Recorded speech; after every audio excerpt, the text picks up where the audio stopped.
Hi, my name is Jace. Today I will be showing you how to install an aggregator. First, we are going to add the aggregator configuration to your management server. To do this, open your web browser.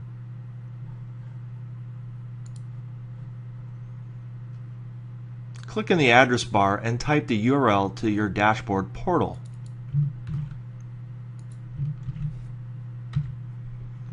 When the login screen comes up, type your username and password.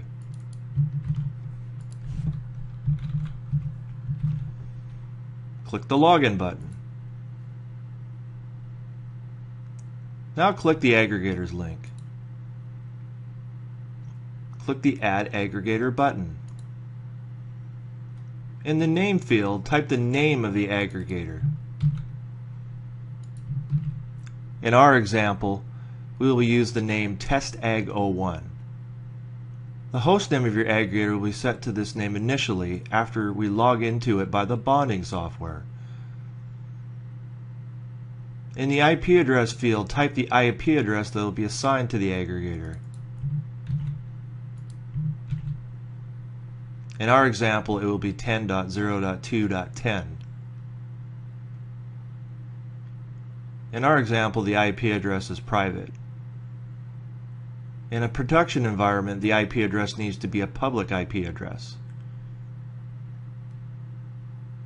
Here we're not going to change the password because we want to use the default that was configured initially when the ISO was created. Click Save. Once the aggregator configuration is saved, we'll be able to see the assigned node key. We will be entering this key at the end of the aggregator installation. Once the aggregator has been configured, we need to download the proprietary custom ISO.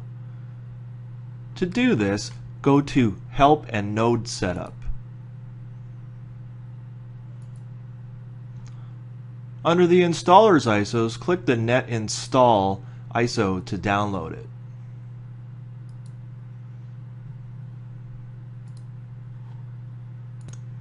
Once the ISO has been downloaded, you either can burn it to a CD or you can use software called UNetbootin to apply it to a USB thumb drive.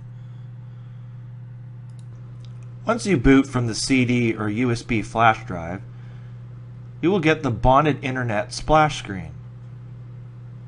Choose serial/auto-accept-net or virtual/auto-accept-net. Serial is used for installations over serial connection using a rollover console cable. Virtual is used for installations where a VGA monitor and USB keyboard are connected.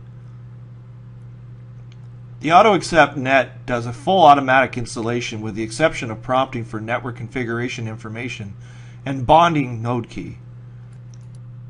We will choose virtual/auto-accept-net since we are using a virtual machine.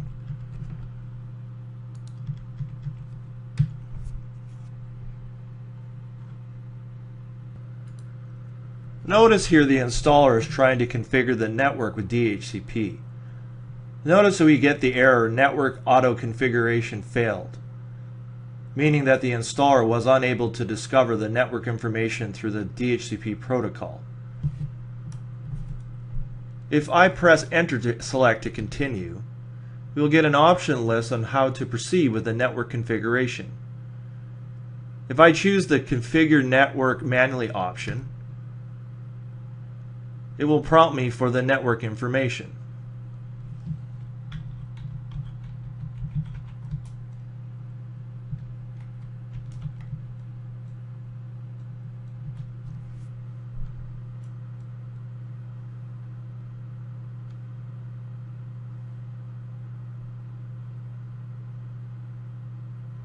It now prompts me for the host name. I am just going to accept the default since the bonding software will change the host name to what is in the aggregator configuration on the management server. It now prompts me for the domain name. I'm going to leave this blank since it's optional.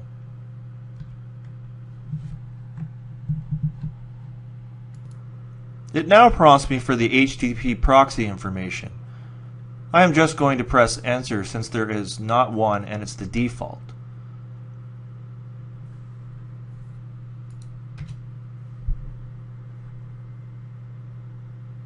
The rest of the installation is automatic until we reach the prompting of the node key.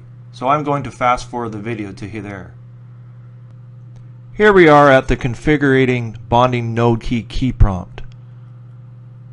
We're going to enter the node key that the aggregator configuration gave to us,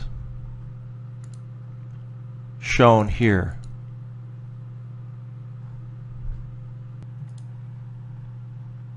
Now we press enter.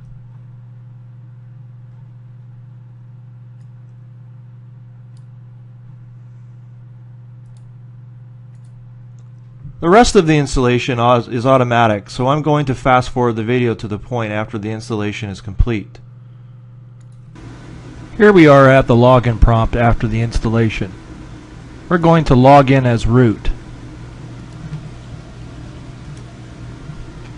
The password for root can be found by clicking password in the details section of the aggregator configuration.